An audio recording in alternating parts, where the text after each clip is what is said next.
Hi friends, good evening. This is Niranya. இன்றைக்கி mind சம்மந்தமாக ஒரு வீடியோங்க. கோவத்தை பற்றின வீடியோ தான். ஸோ ஸ்கிப் பண்ணாமல் பாருங்கள். ஒருத்தர் ஒரு அப்பார்ட்மெண்ட்டில் குடியிருக்காரு. அந்த அப்பார்ட்மெண்ட்டில் ஒரு 4 வீடு இருக்குது. அந்த 4 வீடுமே ஒரே ஓனருக்கு தான் சொந்தம். அதில் ஒருத்தர் இருக்கார். அவர் என்ன பண்ணுவாருன்னா, ஆர்ட், அதாவது கலைகளை வடிவமைச்சு அதை வாலில் ஹேங் பண்ணுறது அவரோட ஹாபி. அந்த மாதிரி அவர் அடிக்கடி ஹேமர் வச்சு அடிச்சுக்கிட்டே இருக்கும்போது, அந்த வால்ஸ் ஹேங்கிங்கை பண்ணும்போது, பக்கத்து வீட்டில் இருந்தவங்க ஒரு டிஸ்டர்பன்ஸாக ஃபீல் பண்ணி இவங்கள டிஸ்டர்ப் பண்ணி, ஏன் நீங்கள் இப்போ பார்த்தாலும் ஹேமர் வச்சு அடிச்சுக்கிட்டே இருக்கீங்க, எங்களுக்கு டிஸ்டர்பன்ஸாக இருக்குன்னு அவங்கள கம்ப்ளைண்ட் பண்ணியிருக்காங்க. அந்த என்டையர் ஓனரே ஒருத்தர் தானே, அவர்கிட்ட போய் கம்ப்ளைண்ட் பண்ணியிருக்காங்க.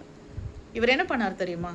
இவருக்கும் கோவம் தான். இவர் வீட்டில் இவர் ஒரு வேலையை பார்த்துட்டு இருக்காரு. அது பக்கத்து வீட்டில் இருக்கவங்களுக்கு பிடிக்கல. இவர் என்ன பண்ணார் தெரியுமா? இவரோட கோவத்தை எப்படி காமிச்சார் தெரியுமா? அந்த என்டையர் பில்டிங்கே விலைக்கு வாங்கிட்டாருங்க. ஆத்திரப்பட்டா அப்படி ஆத்திரப்படணும். ஸோ உங்களுக்கு கோவம் வருதா? யார் மேலேயும் அந்த கோவத்தை காமிக்கணும்னு நினைக்கிறீங்களா? பெருசாக காமிங்க, சின்னதாக காமிக்காதீங்க. ஏன்னா காமிக்கிற விஷயம் சின்னதாக இருந்துச்சு அப்படின்னு சொன்னால் நம்ம சின்ன பர்சனாக தெரிஞ்சிருவோம். அதுவே பெருசாக கோவப்பட்டோன்னு வச்சுக்கோங்களேன், நம்மக்கிட்ட கோவப்பட்டவங்களாம் சின்னதாகிடுவாங்க. அவங்களாம் நம்மளுக்கு ஒரு மேட்டராகவே இருக்க மாட்டாங்க. ஸோ கோவப்படுங்க, பட் வைஸாக கோவப்படுங்க. Thank you. Stay happy, stay healthy. By.